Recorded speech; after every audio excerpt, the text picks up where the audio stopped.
Steve Rosenthal, and I am an individual investor.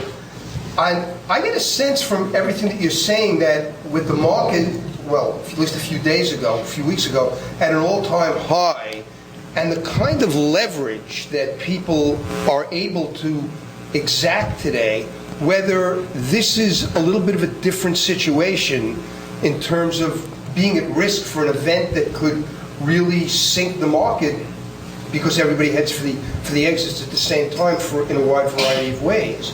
And is that type of leverage actually something that mirrors what went on in the subprime world, which most people don't really understand anyhow in terms of how those mortgages got sliced and diced?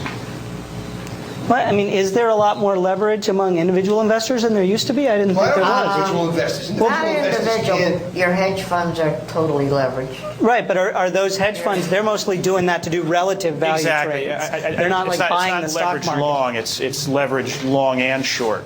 So if I'm a hedge fund and I'm long, $1 million of stock, and I'm short $1 million of stock, if I unwind that position, I'm buying and selling a lot of individual stocks, but the market as a whole shouldn't be moving up and down a lot. And although, yeah, you could have really wrenching changes between those. In the individual stocks. Right. And actually, that's why ETFs were mentioned. Diversity is the one free lunch on Wall Street, and you want to diversify your holdings if you can, because you don't, if you only own one stock, well, it might double, but it also might get cut in half, or you can go to zero.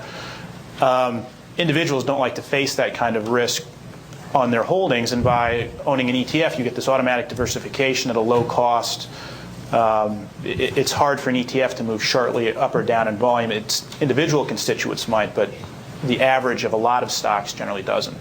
Thank you. Go to the first.